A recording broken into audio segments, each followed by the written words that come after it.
Excellent. And we'll just unmute you there, Nick. So welcome everyone to our virtual tasting, A Summer of Rosé, and we've got an impressive lineup of producers for you to hear from tonight. And we're starting with Nick, who's presenting not in New Zealand and not in France, but you're in Hong Kong, Nick, is that right? I am. I'm doing my best to be in Hawke's Bay with my backdrop. I hope you like. Which is excellent. Actually Waiana Estate. Lovely. Well, over to you and all about the wine in glass number 1. Thanks very much, Liz. So I'm the founder of Indian Summer, which is one of 3 main rosés that we make at Waiana Estate. We are a rosé specialist, so we only make rosé out of the Tuki Valley in Hawke's Bay. We're about 300 or 400 metres down from Craigie Range and almost directly opposite Tomato Estate in the Tuki Valley. So we decided obviously to focus on rosé because we loved it. We also felt that Hawke's Bay was most closely aligned to Provence in terms of climate and the type of grape varieties that we wanted to ultimately plant and make our rosés out of. The estate, about 70 acres in total, of which about 15 acres are planted in Merlot, Malbec, Cinsault and Grenache. We're actually the only vineyard that I'm aware of in New Zealand that are growing Cinsault and Grenache to make rosé at the moment. The Merlot is about 20 years old, and the Grenache and Cinsault were recently planted about 3 years ago. And the idea is ultimately to replant a lot of that Merlot and that Malbec into Grenache, particularly as we push forward to try and make a sort of truly Provence-style rosé out of New Zealand. There's obviously plenty more land that we can plant as well if we want to upscale on our production, so that's great. One of the other things we've done is, obviously focus on trying to plant those Provençal-style red grapes, but we've also tried to blend them with New Zealand white grapes. So the rosé that we're actually going to drink tonight blends Hawke's Bay Pinot Gris and Hawke's Bay Viognier as well into it. So it's got about 30% in total of white blended into the remainder, which is red varieties, which consists of Merlot, Grenache and Cinsault on the red side. So if as I said, we produce 3 labels. We're talking about our main label tonight, which is called Indian Summer. It's our most competitive price point in terms of rosé. It's widely sold now in New Zealand, Australia, Singapore, Hong Kong, and it's going to the US next summer. The label has become hugely popular for us, and for example, as of October, it will be going into about 1,000 BWS stores in Australia off the back of a big summer last year in Australia for us. We have a second label, which is our reserve label, which is the private blend. That's a barrel-aged rosé, and that is predominantly Grenache and Cinsault, but we're not going to be discussing that tonight. The third label is called Summer Salt, and that is produced with Cinsault grapes and sold primarily into the US market. It has a slightly higher residual sugar content from the other 2 labels. It's a great wine, and the price point sits somewhere between the private blend, which is the reserve, and the Indian Summer, which is the main label. So Nick, the blend this year, how does it differ from last year? So the varieties we've tried to, last year we felt that we could have, the acidity in the wine wasn't quite there. So we've tried to increase this acidity and try and also make sure that we really get that minerality coming through. In terms of the grapes that we've blended, we're trying to blend more and more Cinsault and Grenache into all of the labels. So the private blend, for example, which is our reserve barrel age, it has more than 50% Grenache and Cinsault now. So we're just, as we plant more and more of the varieties, of those 2 varieties, we're trying to blend those into into our rosés. So ultimately, the end game is to try and have a a majority Cinsault Grenache blend for all three labels, actually. Okay, it's beautifully expressive. It just jumps out of the glass. It's my first time trying this vintage, so really excited. Sorry, I should hold up the label, and just in case anyone, can you see that through the? Yeah, there we can. Yeah, anyone hasn't seen it, but so in terms of, I've got some winemaking notes here, so forgive me, I'm not the winemaker. The winemaker is Dave McKee, and we have an assistant winemaker called Rebecca Coghill, both based in Hawke's Bay. Some of you might know Dave from Black Barn. He makes fantastic Chardonnay. He also makes, and the reason we selected Dave to make our wine was we think he makes sort of the closest rosé to a Provence style at least in Hawke's Bay, and we think in New Zealand actually, with the varieties that he uses. So we think he's a great winemaker. He's been around for a very long time, and he continues to surprise us with his blending. So we think he's done a great job with this 2020 vintage. In terms of the way that we obviously picked it early. The grapes were picked very early to ensure there wasn't too much colour. They were pressed with minimal skin contact to ensure the wine didn't pick up too many phenolics. It was free run and press fractions, which were kept separate to ensure that the colour remained consistent. And then we had each variety in separate parcels for fermentation. And they were inoculated with different types of yeast. So we had multiple different blending options for the wine. Post-fermentation, the wine then sat on lees until October, so we could get as much complexity and minerality as we could. We tend to not try and bottle our rosés too early, just so that we can get that minerality and that complexity. So that's the idea behind the timing. In terms of the pH levels for the winemakers on the call, pH level was 3.52, total acidity was 5.73, residual sugar was just over 4 grams a litre. So if we just try the wine now, I'm just going to have a quick sip. What time is it in Hong Kong at the moment? It's 2:20 in the afternoon. Great time for rosé. I was going to say, it's perfect rosé time. I'm sure it's perfect rosé time in France as well. It's very early in the morning. But maybe. A little early. A little early. So it's got a really nice balance of fruit, residual sugar and acidity. As I said before, we want our rosés to have a lot of minerality rather than being too sweet. And, I think perhaps one of the criticisms of some of the New Zealand Pinot rosés is they are a bit sweet. So we've tried to ensure that we don't have that. And this vintage has slightly more acidity than the last vintage, as I said, which gives it that really fresh mineral taste to it. I also think that acidity blends quite well with the residual sugar, which was slightly up this year from last year as well.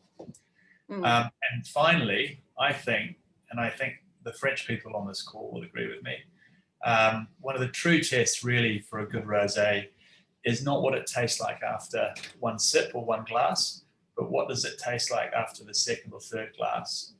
And is there a sweetness that's jarring on your taste buds, for example, or is that minerality and acidity just right? And that's really what we're trying to achieve.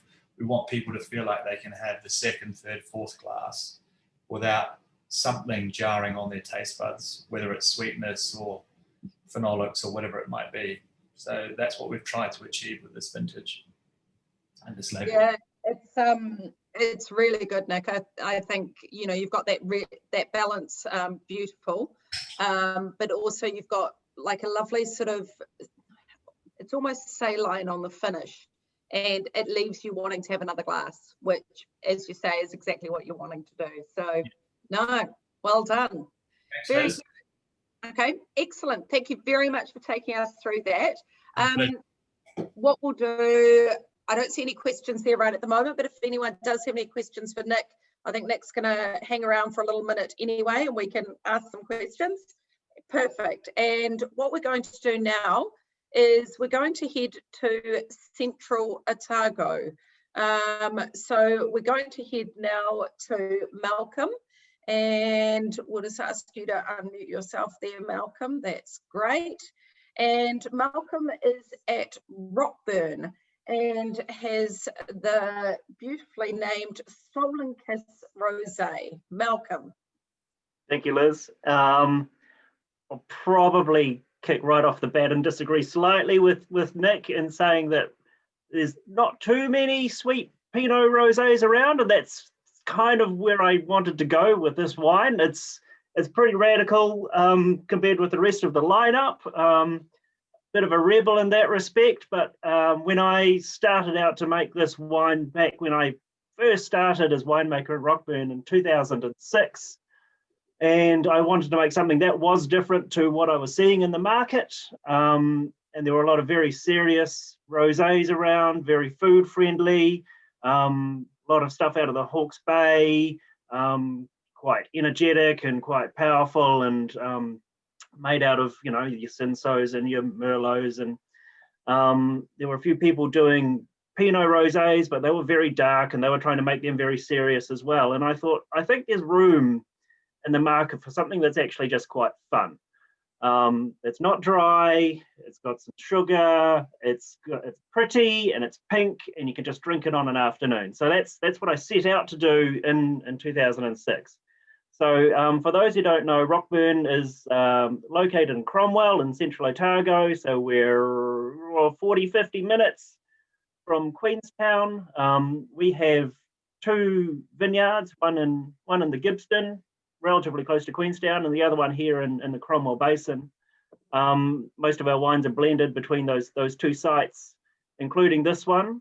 As a rule, I usually create this as a saignée from our main Pinot Noir ferments. So I just draw off a little juice at the start, pick up as little colour as possible, and ferment that in stainless like a white wine, and just stop the ferment when I'm happy with it. So there's usually, you know, a chunk of residual in there.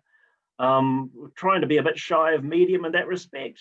We're trying to go for an off dry, but you know, that can vary up and down depending on the season. So this one from 2020 was a very interesting season for just about everybody.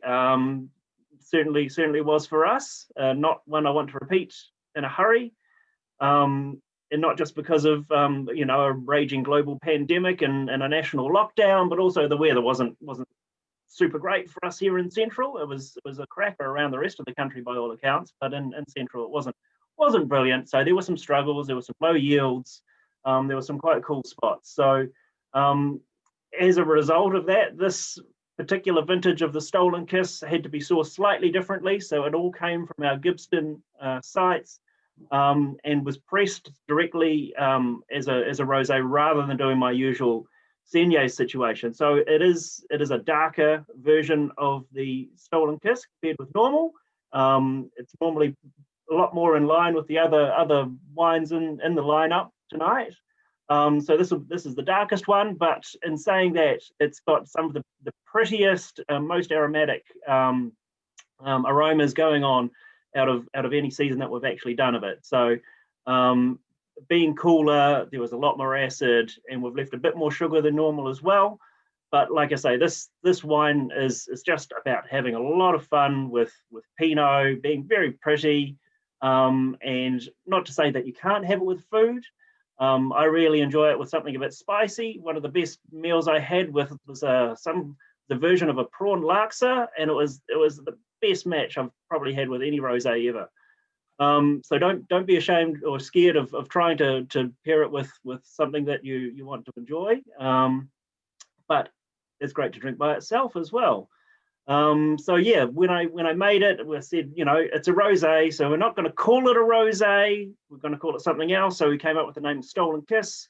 We were one of the first people to try and do quite a clear label in the market, and there's plenty of people doing that now, and certainly all these Provence wines are doing really, really great examples of that. We had our struggles, but you know, showing off the colour and the style was the most important thing for us back when I started doing it, and I only made a couple of 100 dozen back in 2006, and you know, just to test what the market would do. And then we didn't make any in 2007, which was a low yielding year, and people started screaming at us saying, where's that rosé that we really like? So we've just had to carry on. So we're up to a 2,000 dozen volume of that wine now, and get it out pretty early, not as early as some. I firmly believe it's a summer wine, so we have daylight saving as the release date, and that's fixed, despite people trying to jimmy it a little earlier. But it's like, no, that's it, it's summer, and it's time to drink Stolen Kiss. Perfect, excellent, and it's got, as you say, a lovely following, and as you'd expect, we've got people who've tried previous vintages, so we do have some questions for you, Malcolm. Yes. They are, what is the alcohol, and how does the residual sugar in this compare to previous vintages? You're going to love that question. Yeah, it's always relative. So technically, it is higher than some previous vintages. Last, like 19 was quite low. We made it relatively dry in 19, so it is quite a shift from 19 to the 20. But like I say, it's got the acidity to balance it. Alcohol again is quite low. I've got a feeling it's around 11, to be fair. So it's brilliant to have with lunch, which is always my objective, really, to enjoy this wine in the sunshine. And you know, a high alcohol rosé will knock you over if you enjoy it in the sunshine. So you have to be careful, but this one won't mess you up too much. Oh, and you put some in magnums as well, didn't you? Yes, always. Yeah. And spent Very a lot of time hand packaging them. Yes, at least I don't have to wax them anymore. We went to screw caps a couple of years ago with those, but when we were doing 600 rosé magnums, and I was hand waxing every single one on top of the 300 or 400 Pinot magnums and 100 odd of the reserve. So I think there were a couple of years I was hand waxing 1,000 magnums myself, which, you know, it's a steady job. You're crazy. Completely mad in the south. Excellent. Very good. Thank you very much for sharing that with us tonight, Malcolm. And I'm sure it'll be as successful as previous years. So thank you very much. So what we're going to do now is we're going from Central Otago. We've gone from Hawke's Bay to Central Otago. We're now going to move up to Nelson. And I'm looking for where Blair is, right there on my screen. And we're going to move to Middle Earth. And Blair, I don't know whether you've heard this story. One of our team in Wellington, Phil Rowe, he's actually recently retired, well, semi-retired. He still works every Saturday and Sunday, so technically retired, but he's still there. It was last year, actually, your release last year, and he rang me and he said, there's a wine that you won't have tried, and it's the best rosé on the market.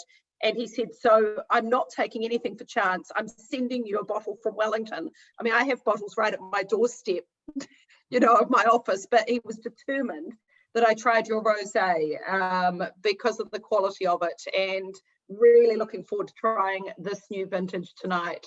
So we'll hand over to you. I don't think I need to say any more, Liz. That's fantastic. We'll just sit here and have a drink and a wee bit of a discussion about things. That's great. Hands up, who's been to Nelson? Yeah, lots of hands up.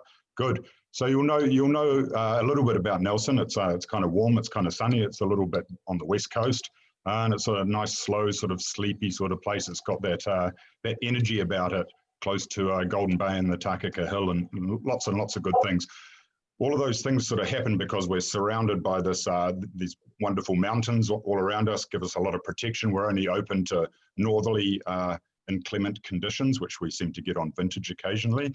But it's a really warm place, and everything grows here. So the grape industry sort of vies for kiwi fruit. It competes with apples, and every kind of pip and berry fruit you can think of, and pears, and lots of hops obviously grown in this region too, which is a bit of a boom industry at the moment. So the wine industry consequently is quite small. We're only 6% of New Zealand's entire wine production. Small but perfectly formed sometimes is kind of how we like to think of it.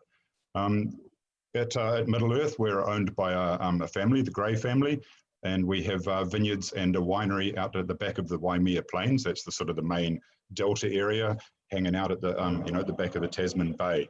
And there we have about 20 hectares and our own little winery. So the rosé that we're looking at today, and that Liz has already alluded to, is quite good, is a Pinot Meunier rosé, and I believe we are the only people in New Zealand to be using Pinot Meunier for rosé. We also make a red wine out of it, which is quite delicious as well. But predominantly what we use Pinot Meunier for is rosé. And you might know that it's one of 3 grapes you're allowed to grow in Champagne. I think it occupies about 40% of the Champagne plantings. So in New Zealand, it is some companies will have it for their sparkling wine, for their Méthode Traditionnelle programs, and we don't do that. We just use it for predominantly rosé, and it has these amazing characteristics that let it grow very well in this environment. It ripens early. I alluded to the fact that Nelson can get a little bit of precipitation, a little bit of humidity through the summer, and late summer we often get rain events from decaying tropical cyclones and things, and as the Tasman Sea warms up, so we're susceptible to some rain events.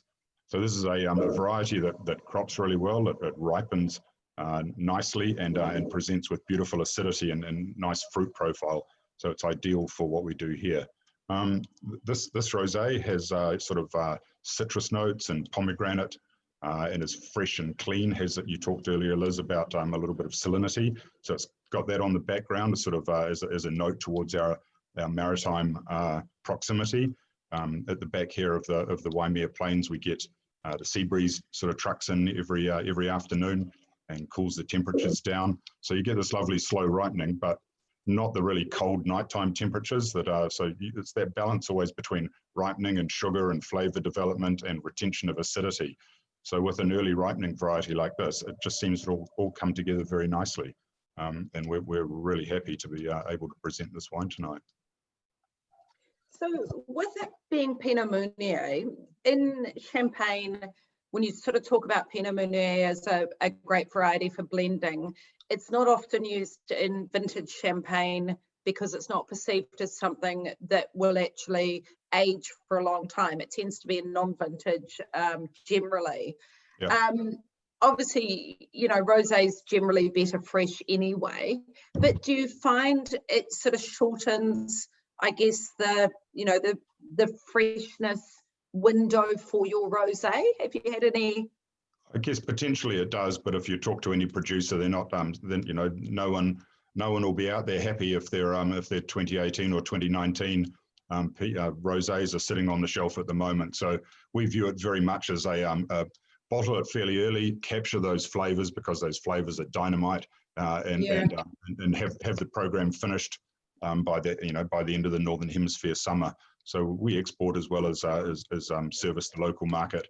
And again, it's just something that seems to work fantastically.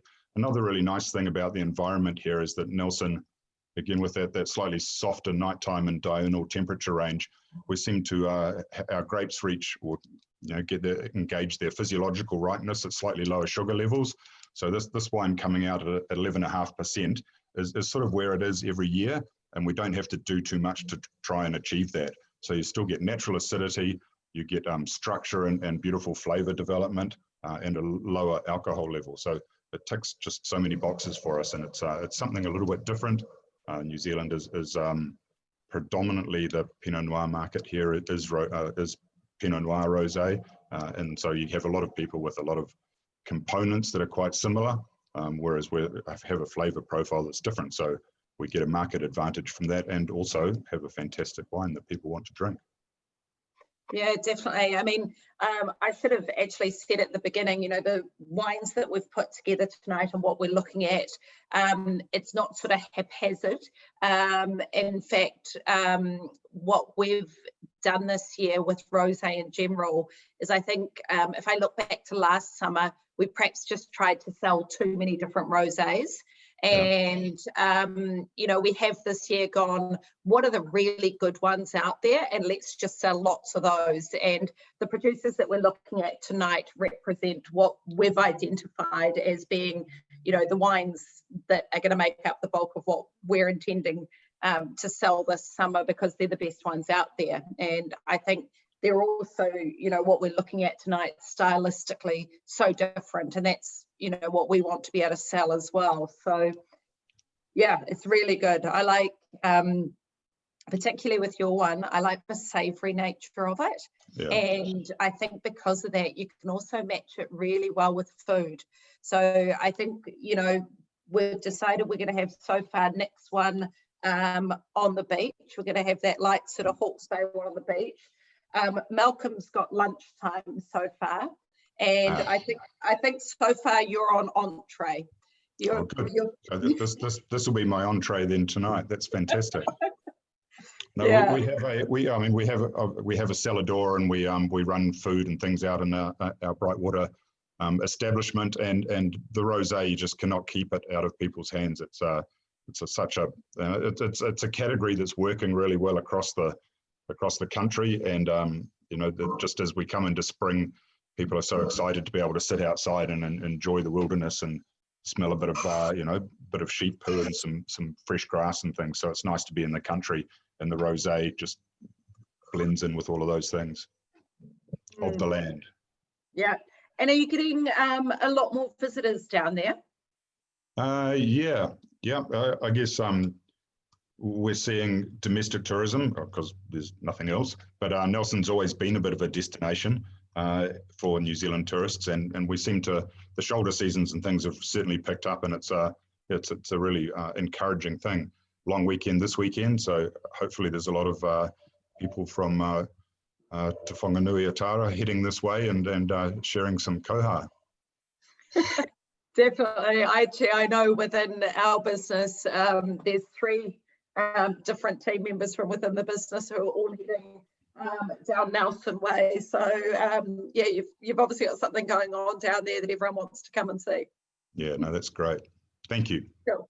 Very good. And congratulations on your 2020. I think, you know, we've just had 3 exceptional wines there, and yours fits really, really well into another part of the rosé story, and I think that's what we're going to see tonight. So thank you very much. Thank you all. Cool. What we're going to do now is we're going to move back down to Central Otago. So we're doing a nice little tour around New Zealand now, and moving back down to Central Otago, and we're going to move to Austin. Where are you? Where have I lost you? I've found you again. Excellent.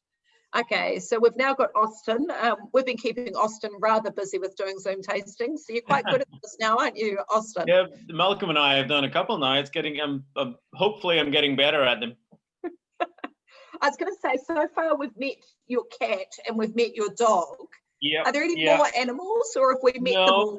No. My wife is here, but no, that's it for animals. And they're a bit antsy because we just got home, so they might be a little bit noisy. Yeah, I must admit I've had to send my cats into the other part of the house because I haven't been at home enough, and they want to be part of a tasting tonight. So yeah, well, I was bottling today, so I got home late. So as soon as I got home, they wanted to play, but we didn't have time for that, unfortunately. No walking tonight. Just going to the garden. So cool. Yeah. So Rose. Tell us about Terra Sancta. Yeah. I guess most of you people in New Zealand will hopefully know a little bit about Terra Sancta. We're in Bannockburn in Central Otago. We from day one, Mark and Sarah are the owners of Terra Sancta. They decided to take rosé very seriously. At the time, the most rosé sections in most stores would have been, I don't know, Liz, 1 shelf. Now it's 3 bays probably in most wine stores. So rosé over the last probably 7 or 8 years, it's just become a massive thing in New Zealand. So we've kind of taken rosé quite seriously from day one. all of our rose. We make 2 most years, sometimes 3, sometimes 4 rosés, and it's about 30 to 40% of what we do is rosé. This is what we think is of something quite special. I don't know if you can see, it looks quite dark in the picture, but you can see in your glass it's quite pale, and it's quite it's actually a little bit paler. We'll need to maybe fix the contrast on that picture that we sent to Liz. But this is something we only do on the years where we think it is worth it. It's what we call our special release First Vines Rosé. So we call it First Vines because the fruit that we put into this wine are our first vines, and 2 of the blocks are actually the oldest vines in the Cromwell Basin, planted in 1991. So what we see here is kind of pretty much our best fruit put into rosé. Our estate rosé is kind of our main wine. It's probably our most important wine, and that fits a lot of different things stylistically. It's usually dry to just maybe 4 or 5 grams of residual. This one, we don't actually have any target in mind for what we want to do. We effectively kind of make it like a Chardonnay. So it's handpicked. It's usually picked relatively early because freshness and acidity is something that's very important for us. We grow organically, and we have no additions. So we don't adjust any acidity.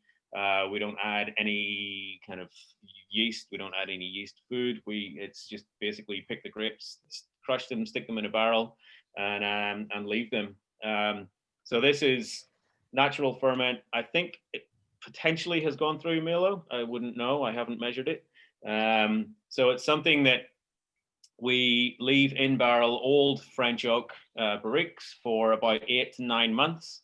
We want that little bit of texture, that little bit of lees contact, to give the wine a little bit of body and a little bit of weight, rather than relying on residual sugar. It's got 2.1 grams of sugar, but as I say, we don't have a target in mind. We just let it ferment to where it wants to stop. And because we're using our oldest fruit and our most important fruit, we trust that that's going to shine through in the wine. So this one's a little more serious for us. We kind of see it more as a food kind of rosé. We've got our estate rosé, which is your breakfast, lunch, and afternoon tea kind of rosé. This is your evening rosé to kind of take out to a restaurant somewhere or take around to someone's house and have with some serious kind of a serious kind of food. It's got that weight and that texture to stand up to a lot of things. And with that, despite not having that residual sugar, there's still quite a lot of fruit weight, and there's quite a powerful fruit to it.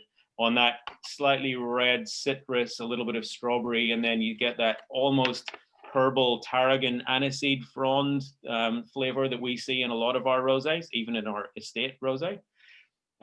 So for us, it's kind of one of our most interesting wines that we have in the cellar. We don't try to make it every year. We've only ever made it twice.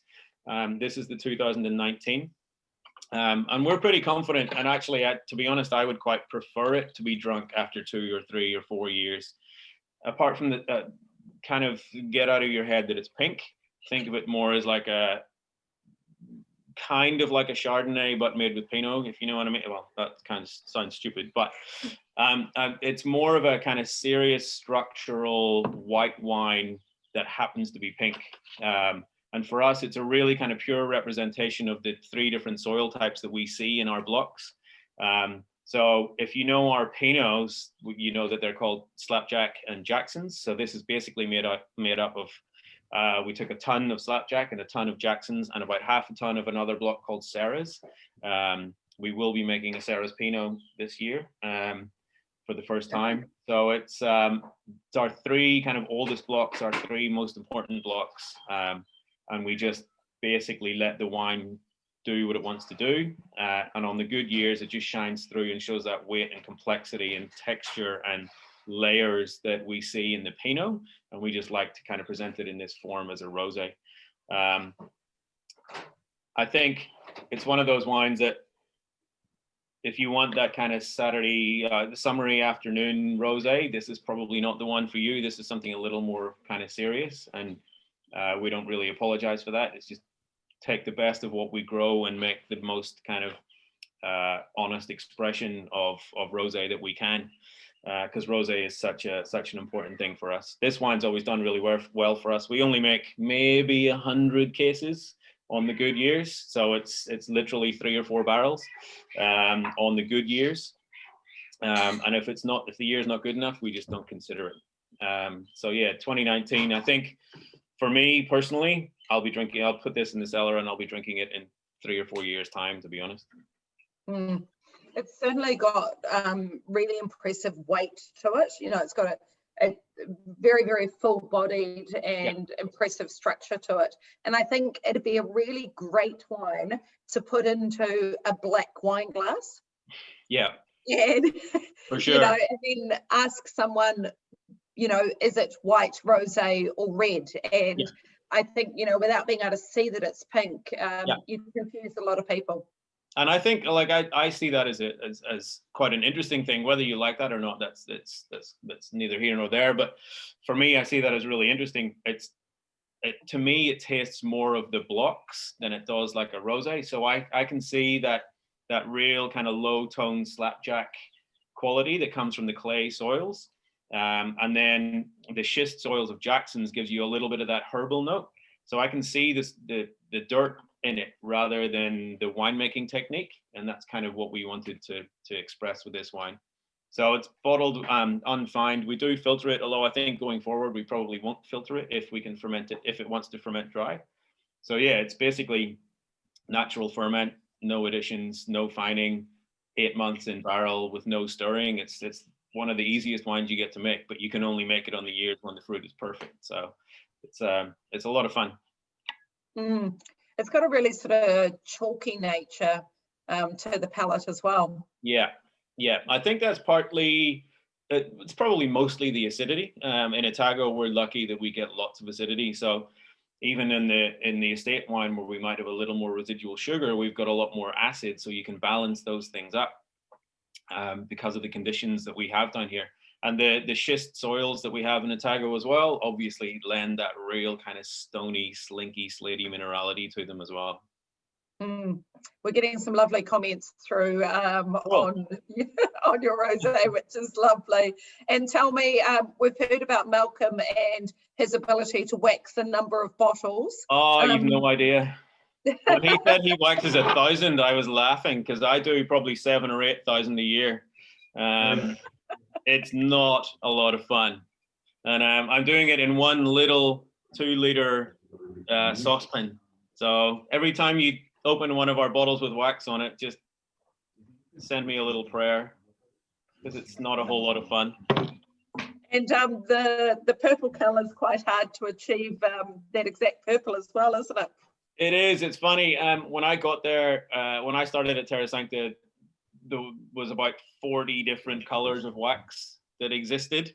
And I was lucky enough that in one of my previous wineries, I had worked with a wax producing company that can match pretty much any color. So I just hit them up and said, can you guys match this? And they said, yes. So it's got easier since the last time you were down, Liz.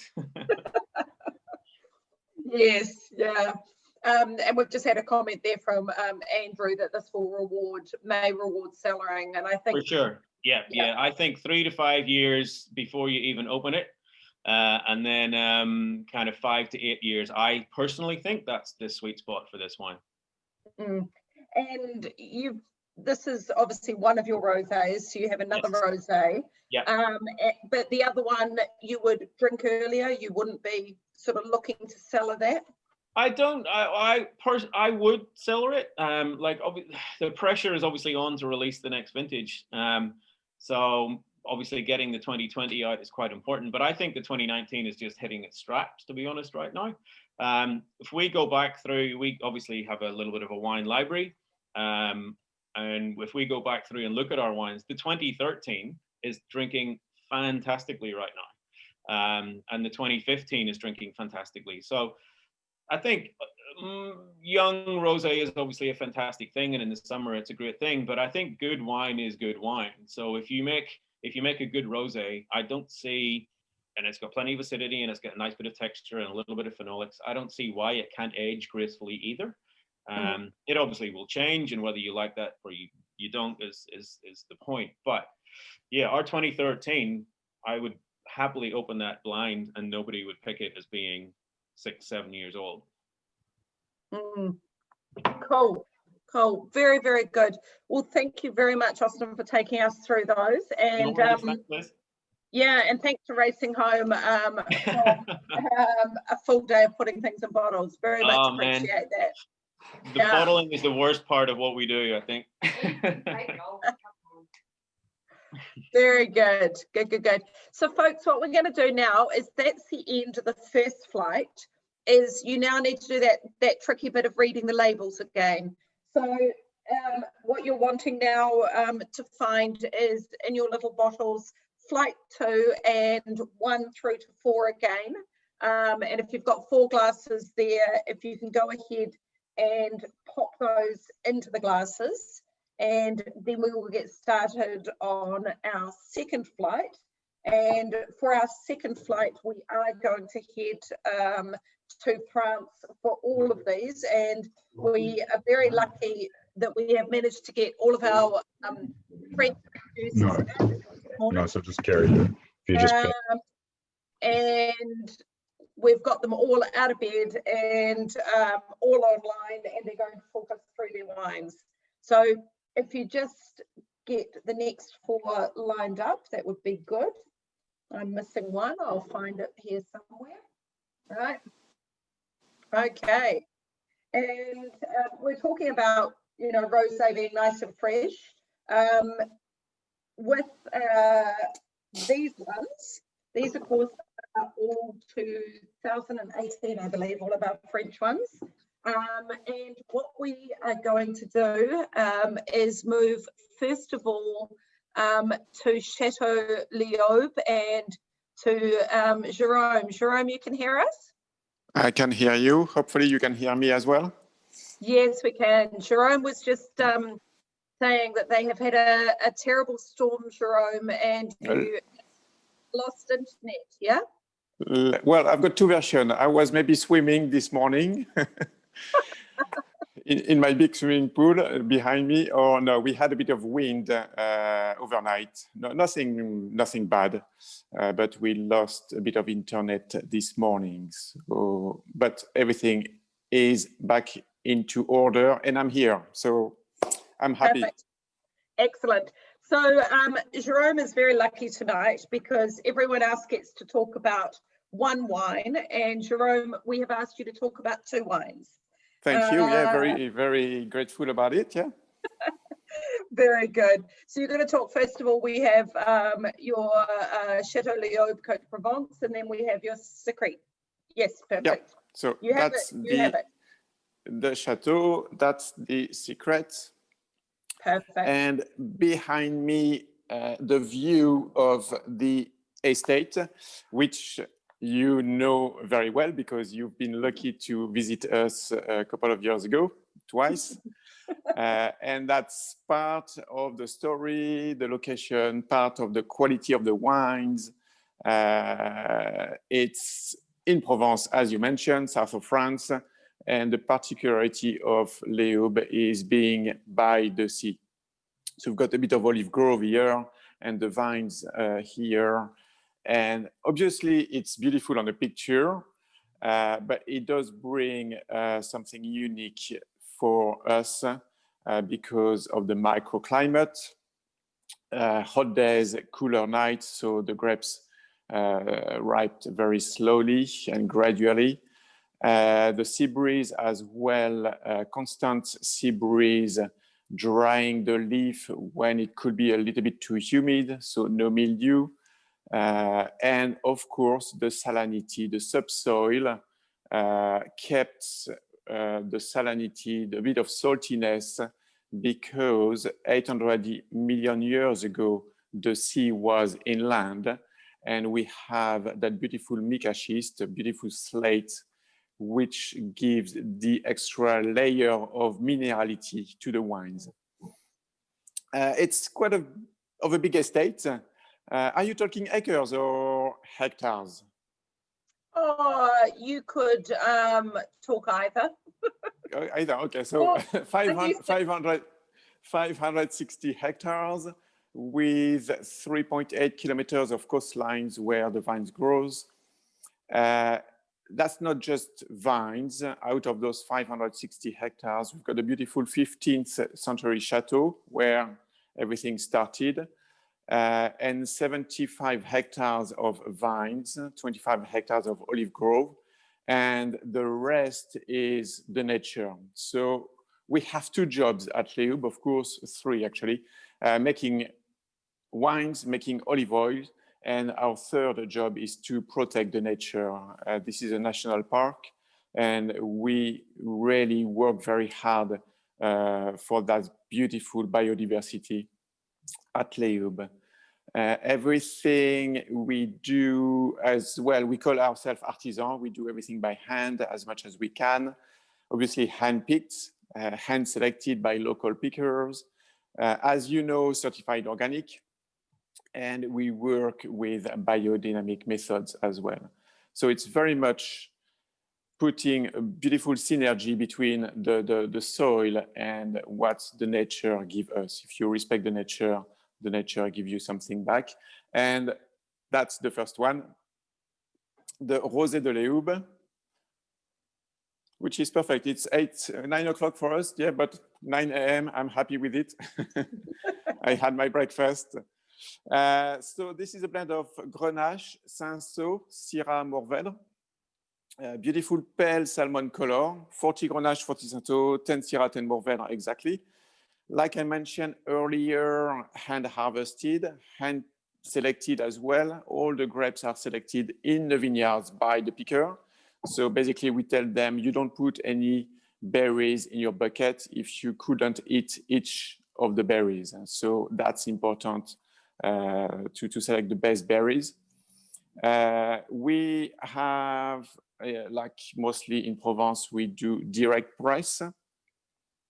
Whole clustered direct press, the slow press, about 1 bar of pressure, and it's a slow press for 2.5 hours. So for us, as I always said, it's much more complicated to make a quality rosé than to make anything else, because the attention to details you need to bring at each steps of the viticulture and the vinification, it's very, very delicate. And if you don't bring those attention to details, it's hard to get that quality. Once the press is done, the alcoholic fermentation will be in stainless steel. And the particularity of Leoube is all the rosé will go through a full malo. So we keep the freshness, we keep the summer berries in a glass, a bit of exotic fruit as well. We bring that extra layer of creaminess in the palate, which makes those wine super, super elegant, soft, still very refreshing. Like I said, good balance of acidity as well. But that extra layer of creaminess is exceptional for us. And it's our signature as well. To be drunk, as you know, all day long. Without food, you know, just you and I on the beach, perfect. But as well with food. Provence is a lifestyle. We don't sell just a wine, we sell a dream to our customers. It's a lifestyle, and Provence is, of course, very good wines, very good rosé, and we all make extremely good rosé in Provence. But as well, it's friendship, family, and food. So it's important that your wine can be drunk with food as well. And it's very, very various, you know, Mediterranean dishes, of course, grilled fish, salads, but nothing wrong to have a bit of meat as well with it. Nothing heavy dish. That's the purpose of it, but the spec of food you can bring into a rosé is exceptional. But as well, and it's important, and I've got some of my colleagues with me today, Fanny and Anthony. We really insist that rosé are meant to be drunk all year round. And that's important as well. So all day long, all year round, and we are happy. That's the beauty of it. It's very interesting in New Zealand now. You know, rosé used to be very much something that would be drunk just at summer. And I was asked to do a presentation recently on just market trends and what's changed. And one of the big things that's changed is rosé is now something that we enjoy all year. And you see a little bit more in the summer, but you see rosé being enjoyed through the winter as well.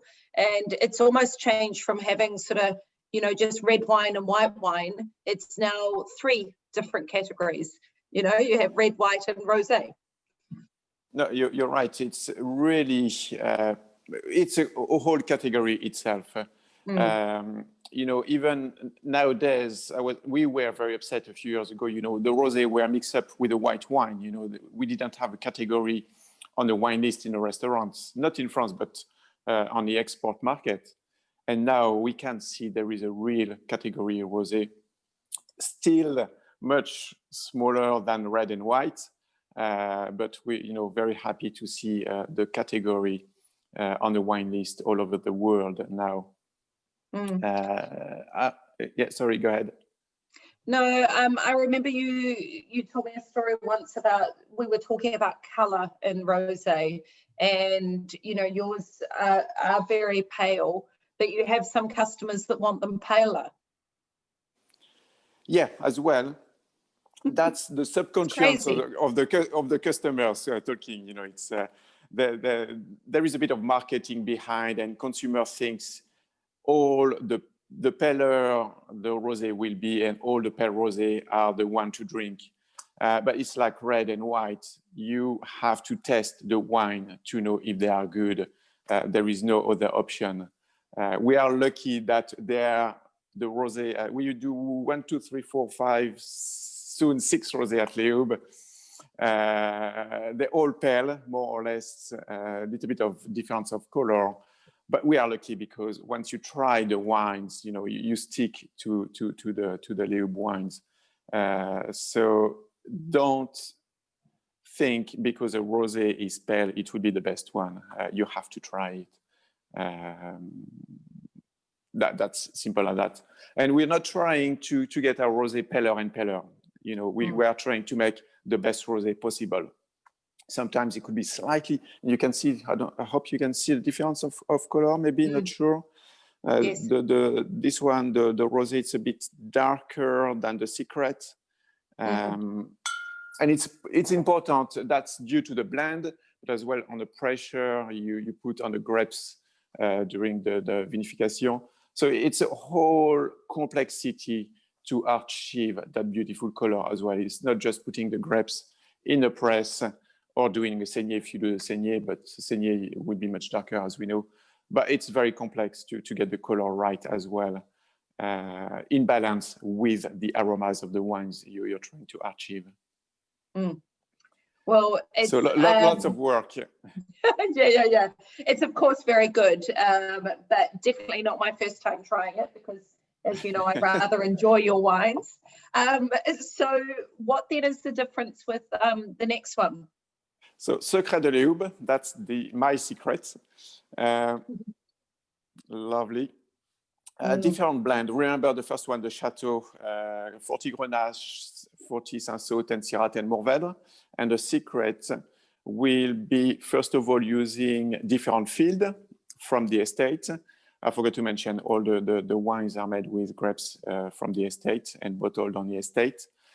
This one will be made with older vines and a different blend. So we have older Grenache, older Cinsault, 40 Grenache, 40 Cinsault, but we bring the 20% of Cabernet Sauvignon, even older Cab. And even if it's slightly paler, this cuvée has more structure. It's a bit more citrusy versus the first one. The first one on the finish, we have a bit of exotic fruit, pineapple, a bit of passion fruit as well. On this one, the finish will be much The length will be longer, but we have that beautiful citrusy finish as well. Same acidity, same residual sugar. We are below 2 grams per liter. But that and we feel more, remember what I said earlier, the salinity, that much more intense into that cuvée. And we've got a bit of spiciness as well. We feel the pine trees.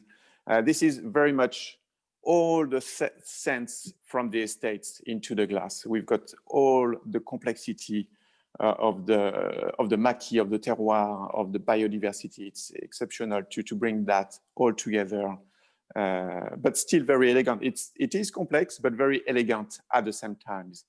You don't need to be if you are a serious drinker, you will enjoy it, but you don't need to be a serious drinker to enjoy it. That's what I'm trying to say.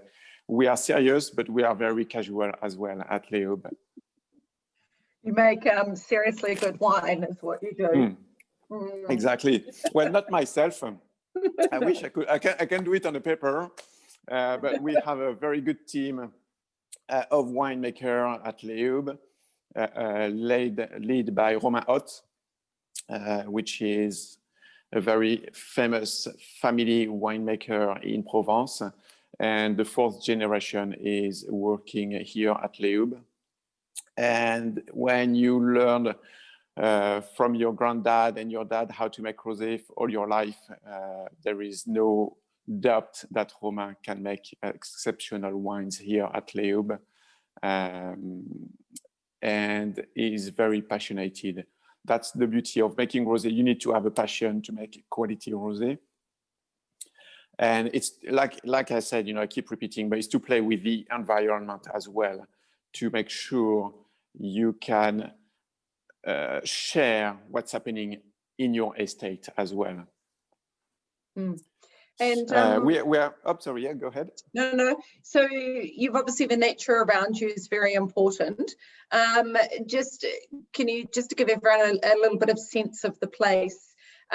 You have a couple of things that you would like to keep out of the vineyard. So in terms of pests that are in the trees there, that you would keep out of the vineyard. Oh, sorry. I lost sorry. you for Did a I minute. cut out? Yeah. That's okay. I was just saying you've got lots of wildlife around you, and you've got lots of animals that you don't want in the vineyard. Yeah, all of us in Provence. So the biodiversity, all the insect and all of that, we are creating a habitat for them. But we have a little bit of disease, mainly during harvest, will be the wild boar. That's why we're making some beautiful red wine as well to go with the wild boar, which annoys us a little bit too much here in Provence. But that's, part of it, and there is nothing we can do about it. We just play with them and make sure they don't do too much damage. And Leoube itself is as well, we are family owned, and the family wants to share their passion to the world. And the estate is privately owned, and part of it is open to the public as well, important to know. So we have a beautiful cellar room open all year round where you can turn up and just try all the wines. And after that, as you know, you can go to the beach. We have 3 beaches on the estate. One of them is open to public, and we have this beautiful restaurant on the beach, open breakfast, lunch, and dinner. And that's another way for us to share the lifestyle of Provence. Like I said earlier, having good food, fresh fish, all the wines from Leoube, and having a good time. So it's a real experience for us to share. When we talk about Leoube, it's an experience at all the levels: wine, food, visiting us, sharing. Me when I'm traveling, soon hopefully coming to see you. It's sharing an experience and sharing the Provence lifestyle as a category again for the rosé. Even though don't forget that we make exceptional white, sparkling, and red wines as well. That's important to know that, yes, we are well known, and the biggest production in Provence is rosé, but at least we do other cuvées. But for this morning, I'm very happy with my rosé or the secret. Because I'm French, I've got my wife, so my wife will be the chateau, and I've got, of course, a mistress with the secret. That's my way of life. Perfect. Lovely explanation, Jerome. And I'll just read you one of the comments that we've got here, which I think does very much sum up the wine. It's actually come from one of the New Zealand winemakers. So Austin from Terra Sancta, that we just heard from before, has said that the Secret de Leoube is amazing. Beautiful balance of lightness, texture, weight, and length. It's seamless. Yeah, it's really, I don't know anyone, especially in a trade, when they tried the secret, said, I don't like it. You know, I never had that. The people in the wine trade always will go for the secret. It's such a beautiful complexity in a glass of rosé, but as well easy drinking. That's the beauty of it. If you touch the bottle, you have to finish it. There is no other way to leave it open. It's so hard to explain what's going on in this glass of secret, or even in the chateau. It's that beautiful elegance of the style of the wine. They're super, super elegant. And they don't bother you. They don't burn you. They don't go to your head. The level of sulfite is very, very low as well. So they're super, super easy drinking rosé. And that's important for us. We can sell more. Simple like that. Perfect, perfect. Thank you very much for getting up this morning and going for a swim and then getting yourself in front of the computer and talk us through the wines. Very much appreciated. Thank you, Jerome. No, thank you. I'm going to rush. I'm not going to stay online because I've got Saturday, we're opening the estate. We have the authorization from the government. We have a big festival on the estate. Of course, we're going to respect all the regulation about COVID, but we're opening the estate on Saturday. So I'm going to rush back to plan everything last minute with lots of producers from the area coming. We're going to have fun on Saturday. Okay, well, you have fun, and I look forward to when I get there again. Lovely to see you. And hi, Fanny. Hi, Anthony. All yours now. Okay, so Fanny, we will move over to you. So we, thank you. So we are staying in France, and we are moving now to Chateau Mascaronne. And Fanny, I think we've got tonight, or just unmute you there. We've got tonight La Mascaronne. But can I ask you, can I get you unmuted there? There we go. When you talk, it's okay. Yeah. Can I get you to talk about Mascaronne, but also to talk about Bellini, because we don't have it with us tonight, but okay. It arrived in New Zealand last Friday. Okay, great. So I thought I had to present only Mascaronne, but I will have Bellini with pleasure. So we stay in Provence. We were in Provence with Chateau Leoube, and as Jerome said, rosé was not really a wine which was clearly recognized a few years ago, but today rosé has a position, and people do consider rosé in France and abroad as well. And this is how, Liz, thank you, you organize this summer wine tasting with rosé exclusively. So La Mascaronne is located north of the appellation. So we are not on the seaside as Chateau Leoube, but we are between two main towns, Aix-Cannes and above Saint-Tropez. Saint-Tropez is southeast. So the specificity of Mascaronne is that La Mascaronne is in one piece, a theater, and where the vineyards and the vines grow in very good conditions, but the soil of La Mascaronne and the terroir is a rock. Very, very difficult to cultivate, but this is what makes the domain unique.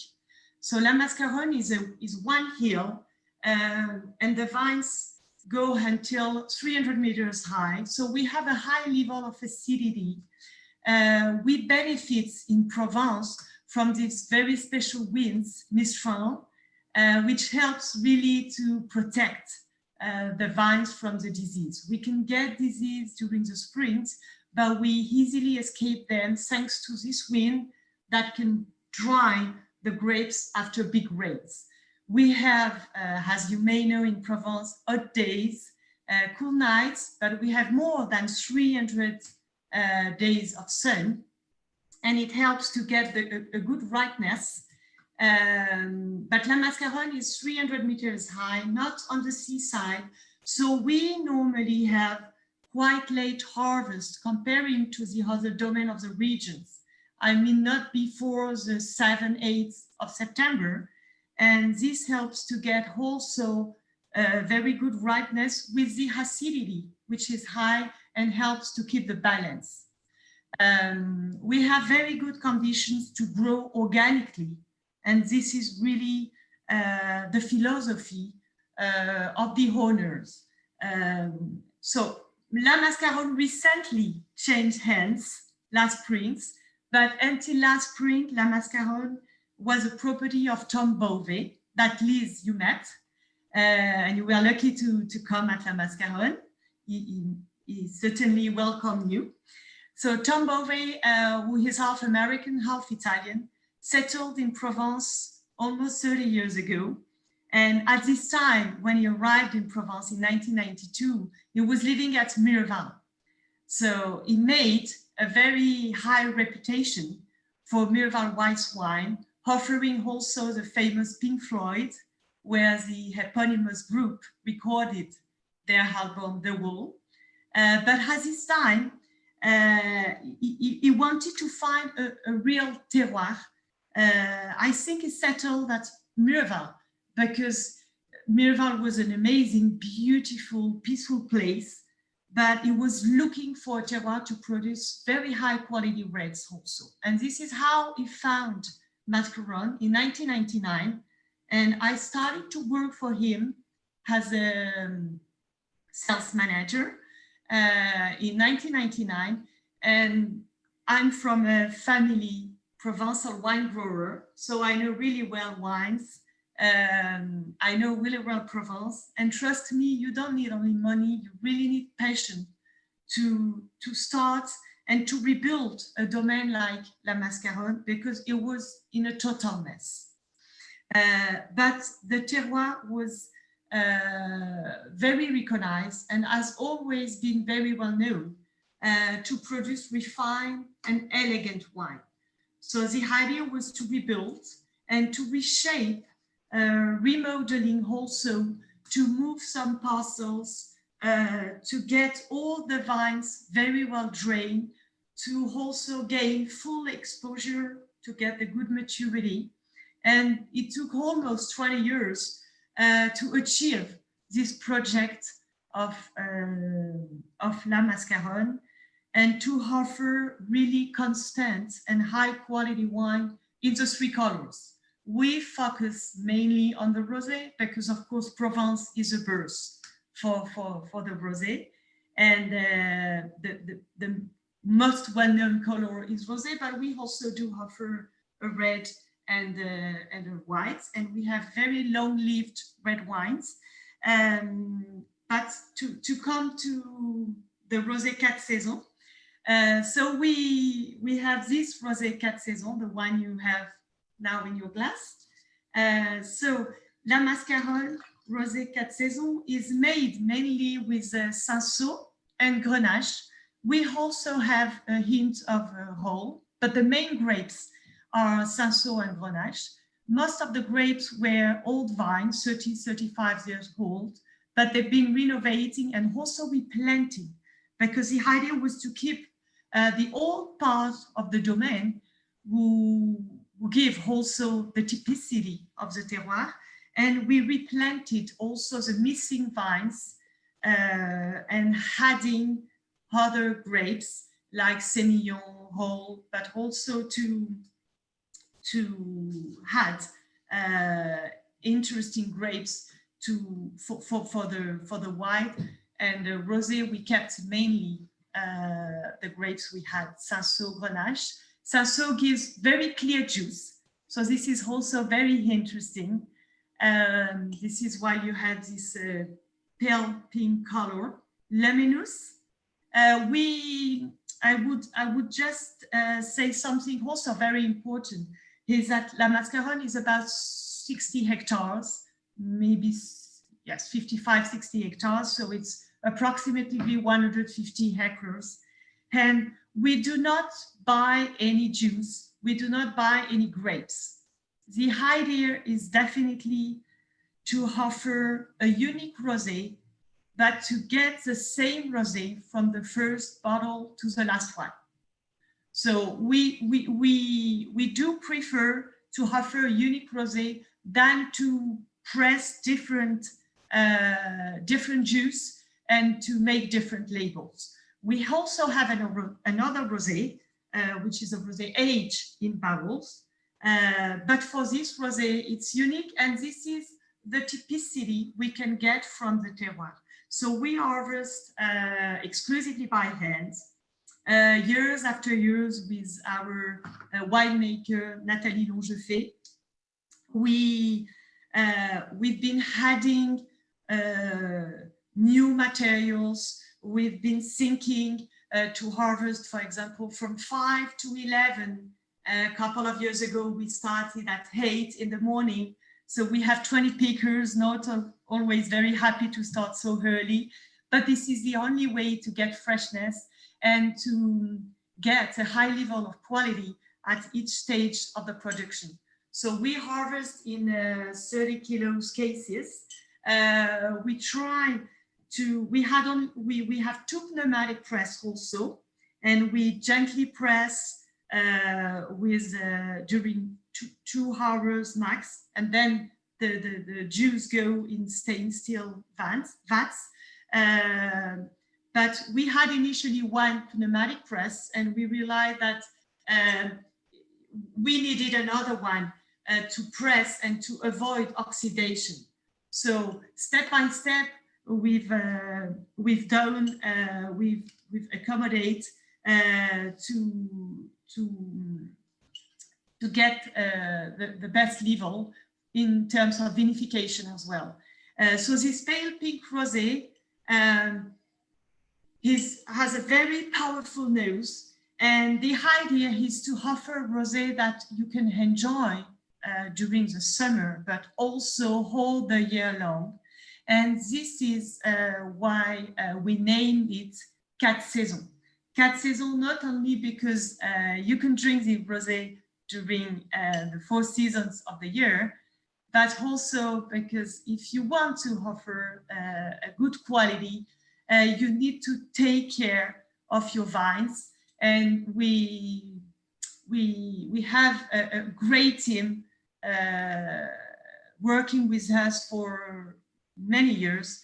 And if you want to protect your wine and to pay attention during all the year long, you get a good fruits. And when you get these good fruits, you can then get the best of the wine. So this wine has the peach flavors, also very little red fruits, very powerful in nose. It's very powerful.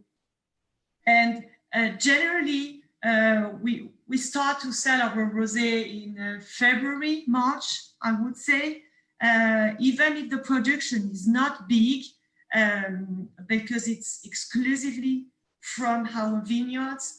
But we've been building those last years high reputation on our wines in France and abroad, selling exclusively to wine lovers, restaurants, wine shops, and we have great ambassadors outside our borders. But we only give an allocation. I would say we are on the niche distribution, and Mr. Beauvais' idea was to offer wines from different terroirs in Provence. So this is also how he bought Bellini. Bellini, who is not so far from Miraval, 15 miles from Mascaronne, sorry, and it's not far from Miraval as well. He bought vineyards in a triangle, but with different terroirs, with different typicity, and instead of producing another label under Mascaronne, his idea was to buy another terroir to offer a Coteau Varois style rosé, which is a rosé from Bellini, and La Mascaronne is under Côte de Provence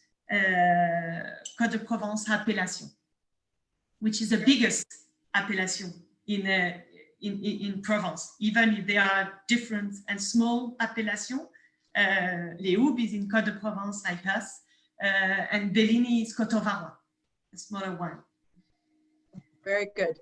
And for those listening tonight, Chateau Bellini, as I mentioned before, we are importing, and the stock arrived last week. So we expect to see that in our stores. I think some of it started to arrive today, and looking forward to promoting that in November. And with La Mascaronne, so just in terms of who, so it was sold recently. Can you just explain? Yes, of course. I wanted to explain this also. La Mascaronne from 1999 until last spring, it was in Tom's hand, and I've been working with him for almost and more 20 years now. So I would say that he is definitely a wine lover. He's a stone lover, an architecture lover, and from his previous business, he's been building a company, is water treatment all over the world. So he was passionate by environment. And when he sold last spring, I think he was definitely looking for someone who was with the same philosophy to continue his project. And the new owner is Michel Rébier. So we are entering in Michel Rébier Luxury Hospitality Group, but he has also a family of wines with the very famous Cos d'Estournel in Bordeaux, Saint-Estève. And he doesn't want to really grow the production with buying juice or grapes to just build an international brand. It's not his idea. His idea is definitely to continue to offer very, very high quality, and to, as possible as it is, to grow in terms of quality. He first was, I think, very impressed by the quality of the rosé he tasted in his restaurants. But when he discovered the terroir, when he discovered really the picture of Mascaronne, he understood how the rosé was at this level of quality. And we are not really running after medals, but it's always interesting, you know, to participate in international wine competition. And with this rosé 4 Saisons, we got a 92 points Parker, and Parker was not looking at rosé a few years ago, but step by step he opened to rosé with a very good taster, and they have a very, very high knowledge to taste different style of rosé. And the last year we also got 91 and 92 this year. And I wouldn't say that we will raise 93, but the idea, the target is to continue to make efforts and the team is still with us, and we keep the winemaker. We will have the same person in the vines, knowing, I would say, those babies, and they've been growing also with them. So I think we have everything in hands to maybe become more well-known, because Mascaronne was not well-known, or known for very wine lovers. But this is a target. Excellent. Thank you very much, and thank you very much for the explanation. And I know we're very, very much looking forward to selling Bellini this summer and continuing, obviously, to sell Le Mascaronne as well. And please do pass on my regards to Tom. Yes, with pleasure. Yes, I will do.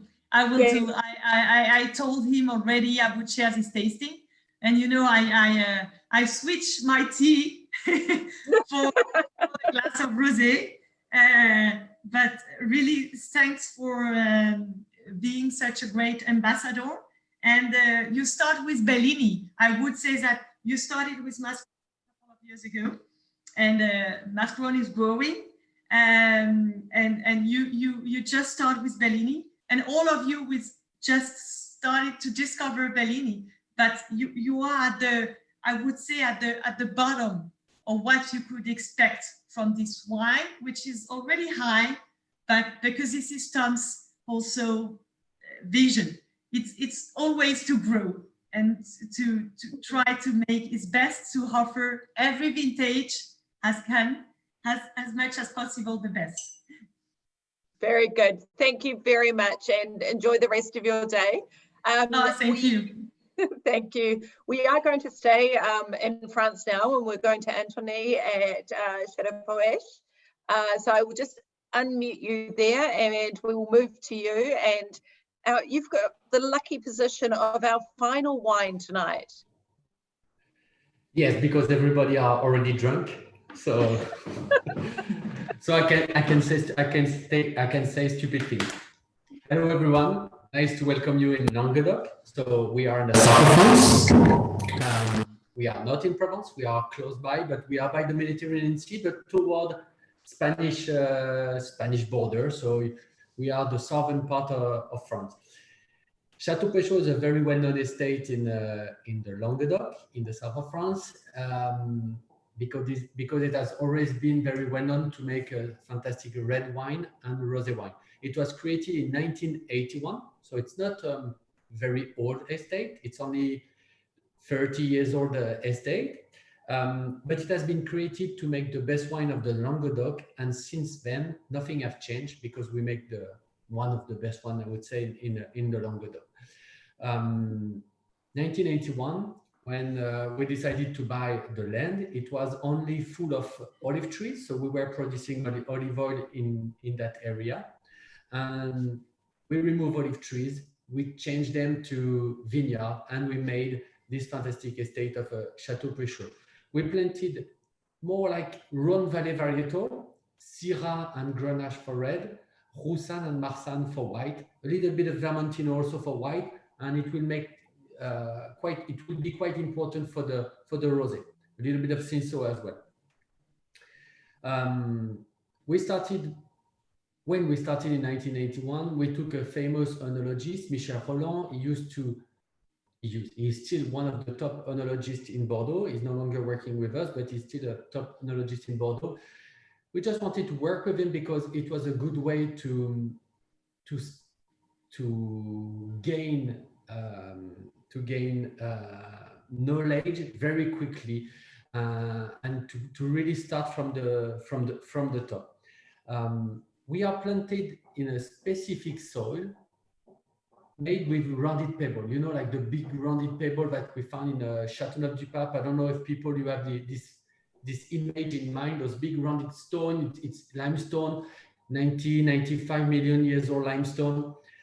So it's exactly the same soil that we have. So very poor soil, 4 meters of clay, and then 50 centimeters of rounded pebble. So very, very poor. The clay has not a lot of nutrients, not a lot of energy, so very poor. And also we decide not to irrigate the vineyard because we are organic, we are high environmental value also vineyard. So it means that we try to think outside of the box. We try not to be only organic. We try to do a little bit of something else. So we try not to waste energy and not to waste water. So we decided not to have any irrigation. If you have poor soil, if you have no irrigation, at the end you have very low quantity produced. We produce very limited quantity per the yielding. Per hectare, we have very limited quantity, but we believe very top quality.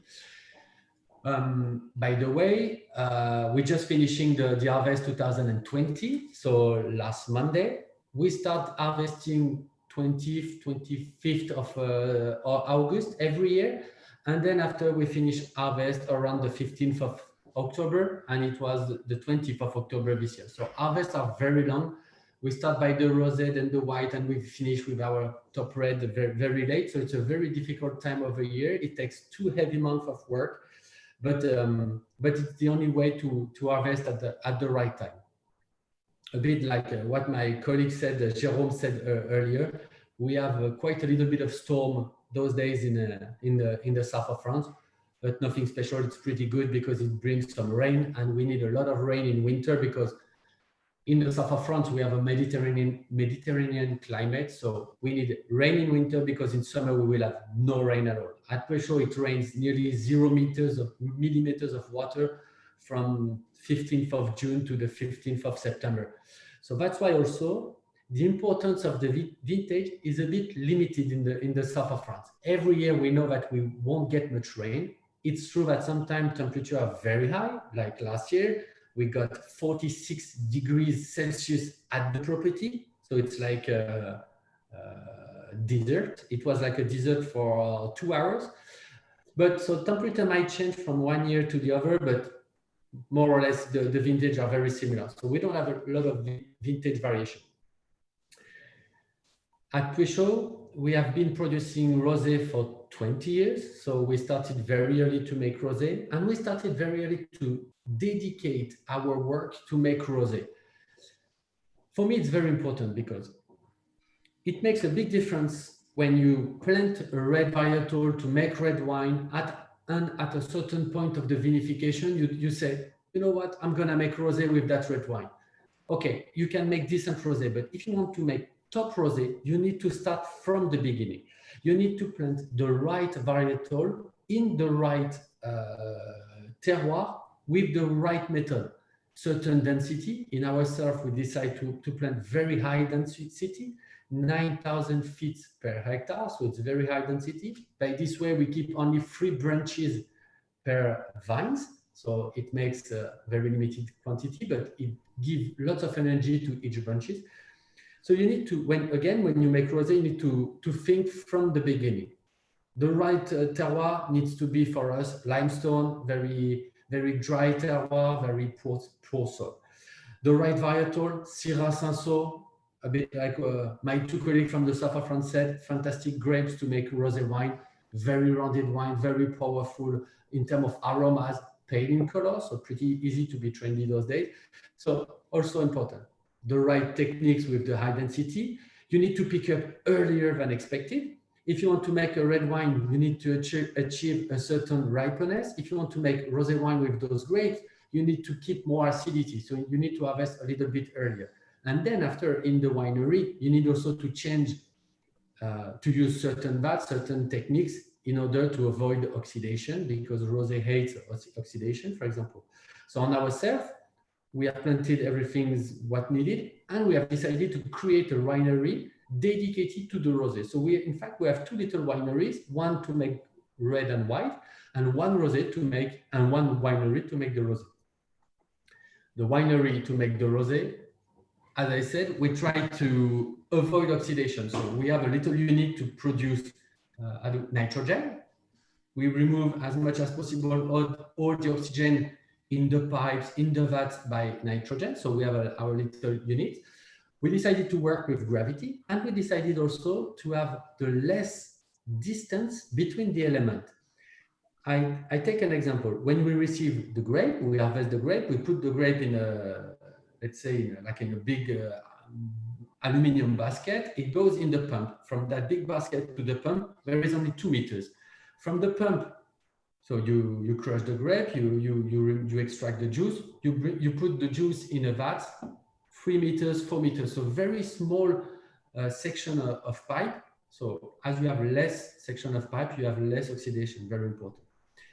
The other tricky thing that we make at Puech Haut is that normally when you produce rosé, you crush your grape, you have your juice. The juice, you start fermenting it. At Puech Haut, we clear the juice first, meaning we try to remove as much as possible solid part. By this way, we have a clear juice that you can drink. A lot of kids like drinking those juice. And you start fermenting on a clear juice. By this way, you have clean aromas, you don't have deviant aromas, and you have very pure style. After, nothing special. As I said, direct press. You do a bit of a least contact to do the aging, but not a long aging. 3 months, 4 months is maximum. And we bottle very early in the season. 15th of December, we will be able to bottle the wine. We have quite a bit of comment about the alcohol contents during those 1 hour and a half, 2 hours. I have a different view on that. For me, I don't care at all on the alcohol content. Alcohol content is just a number on the bottle. You don't care about it. For me, the most important thing is the balance. You can have 20% of alcohol, but if you have acidity, if you have aromas, and if you don't have the feeling of alcohol, you don't care. On ourselves at Puech Haut, we have 13% of alcohol, so it's not that high, but it's a little bit high, I would say, compared to the 11% that I remember earlier today. But if you have the acidity to balance the wine, if you have the aromas, if you have the anthocyane, which is the color element of the wine, if you have a bit of tannins, because you still have a little bit of tannins even on the pink wine, you don't care, because the most important is the feeling on the mouth. You need that freshness. Exactly, the freshness is the most important element for rosé. The second element is the oiliness. The feeling of the sugar, the feeling of the alcohol, but it's not alcohol. Sometimes it's the glycerol of the Grenache, the element of the Grenache, which brings oiliness in the mouth. So it brings long finish without having the burning aroma. So it's a very nice touch in the mouth. Another element could be also that I try to remember what I've heard earlier is about being traditional. I mean, if I could turn my computer, you would see the vineyard. It's very traditional, nothing special, as I said, in the vineyard or in the winery. But you still need to have a craziness. Craziness could come in the design. For example, the bottle that we created is a flat-faced bottle. We decided to be a little bit different, to have a fantastic wine in a fantastic bottle that we have designed. It's also to have fun. It's a rosé is really to have fun. So it's a flat-faced bottle that we on the board. I also come back to one point, is the rosé consumption. Liz, you said that in New Zealand, we start drinking rosé all year long, a bit like France. In France, the statistics shows that we have now, rosé is becoming the second category in volume and value. We drink more rosé than white wine in volume and value now in France. We drink something like 31% of rosé. It's becoming crazy. France is a bit special in the way we consume wine because of that amount of rosé, but it shows that. And I don't remember who said that fantastic sentence, good wine is a good wine. It was one of your partners in New Zealand, and I wrote it because I like it. You don't care if it's rosé, white wine. If wine is good, you can drink it with everything. You can keep the wine for a long time. Like he said, he was drinking in 2013, and I totally agree on that. Because today, rosé is still a young category, a bit of everywhere in the world, and we start slowly to discover the aging potential of the rosé. Remember that aging potential, if you have the alcohol, if you have a bit of tannins, it's true you need a bit of tannins, a little bit of the color, the anthocyane, you can keep your wine quite a long time. So rosé I am not afraid to keep it up to 5 years easily. So slowly, we will get that. So I'm sure that you have tasted now Puech Haut Rosé, so pale color, as we said. So what you have is, how can I say? It's the end of the season. Again, we will bottle the new rosé in 1 year and a half. The rosé start to have a little bit of evolution of color, very nicely, a little bit of orange peel. Normally it was more like onion peel. Now it's becoming orange peel. Very aromatic. I'm really on my grapefruit, my strawberry, very citrus also element on the nose. I don't have any alcohol feeling on the nose. I don't have at all that feeling. And the mouth, for me, very aromatic, very fresh, very round, very long. A little bit of saltiness at the end. We are by the sea. I can see the sea from my window. So we are by the sea. It brings a little bit of saltiness, and I have a little bit of bitterness at the end. And the bitterness, we do it on purpose. The bitterness when you have it in your mouth, it's something that it's one of the 5 elements that your mouth can feel: the bitterness, the sugar, the saltiness, whatever. The bitterness gives an information to your brain that you are thirsty and you need to drink again. So if you have a little bit of bitterness in your wine, it makes an easy drinking wine because you want a second glass. But I'm joking, but we really try to do it on purpose to develop that little bit of bitterness. That's why every year we harvest 1 or 2 days before normal date of picking. We harvest a little bit of grape, which are not ripe enough, which still have a little bit of bitterness in the pips of the grape, just to have that little bit of element. And it's very interesting because it brings a bit of complexity as well. You have a long finish, and it's really, for me, also an element of the top wines, trying to have a long finish flavor that lasts really long on the strawberry, on the raspberry side for me, but not too much, because a bit like what Jerome was saying earlier from Chateau Leoube, rosé is a difficult wine to make.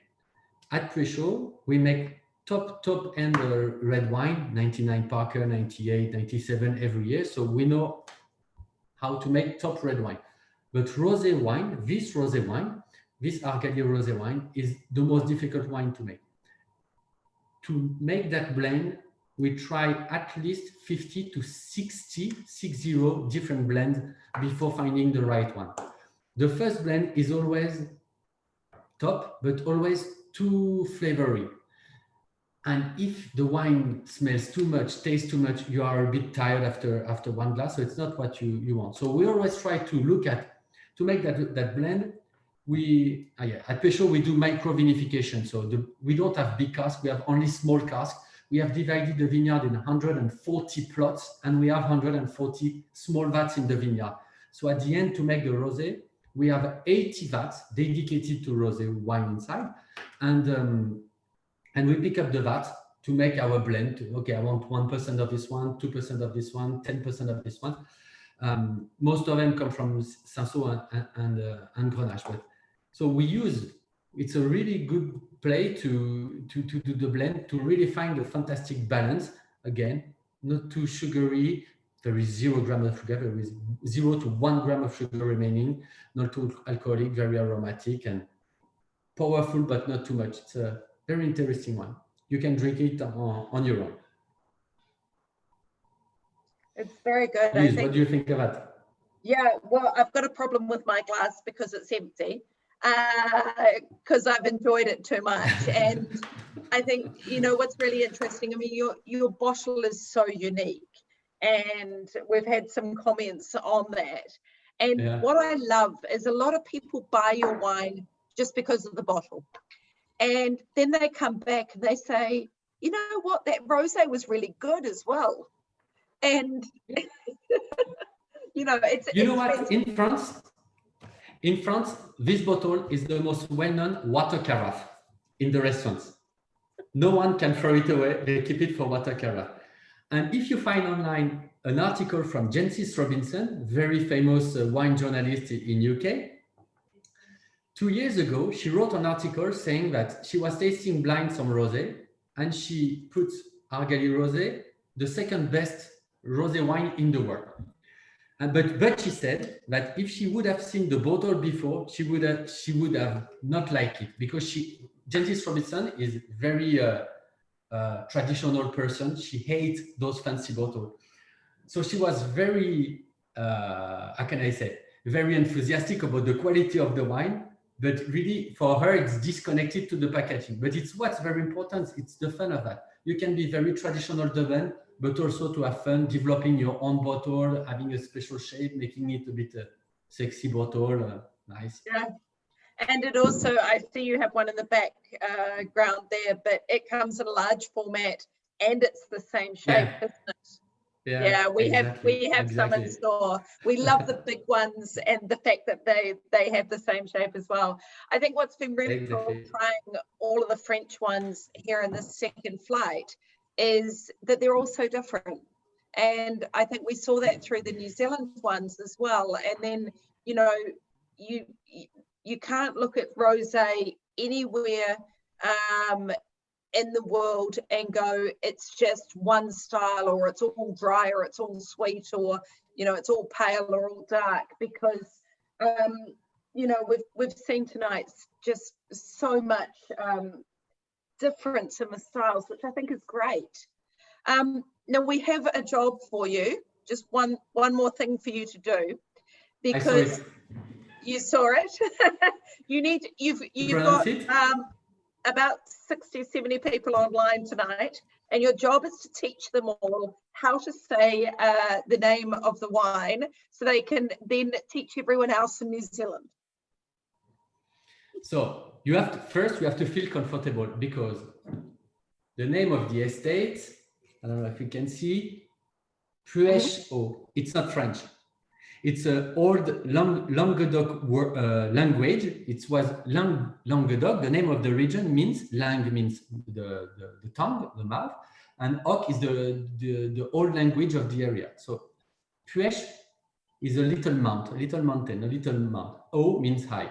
So in French, Puech Haut. So you have to pronounce Puech Haut. It's the name of the estate. Then the name of the cuvée, it's Argali. Argali is a species of ram, because it would take one night to explain the link between Puech Haut and all the rams, and the ram head is our logo, as you can see again here. But it's a long story. So Puech Haut is the name of the estate. Puech Haut. Okay. Puech Haut. I think we've Okay, perfect, lovely. And we've got a lovely comment here that although you've presented the last wine from tonight, it was worth the wait. So thank you very much, everyone. Thank you. Very good, very good. Thank you, Anthony, for presenting the last wine there. And unfortunately, that is our last wine for tonight, and our last producer to hear from. And a couple of things just to conclude is want to thank all the producers for jumping online. Obviously a much more friendly time for our New Zealand producers, and nice and bright and early in the morning in France. And of course, Nick also joining us from Hong Kong. Very much appreciate everyone taking the time.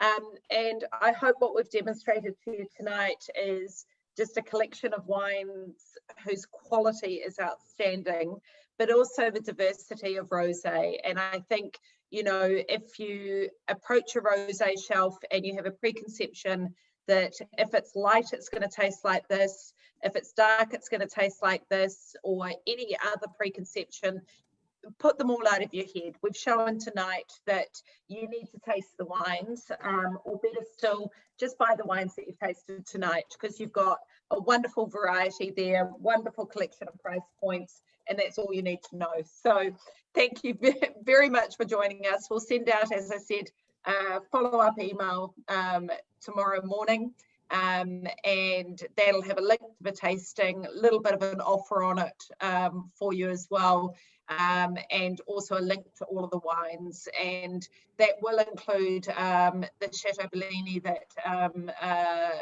Fanny talked about there, and of course all of the wines that we've tasted tonight and Bellini are all available, so we'll send all of those details out tomorrow morning. Just the last thing to share with you is that although we obviously are back open and have the doors of our stores open, which is fantastic, and certainly we feel for our friends in Europe at the moment with COVID unfortunately ripping its way through there again.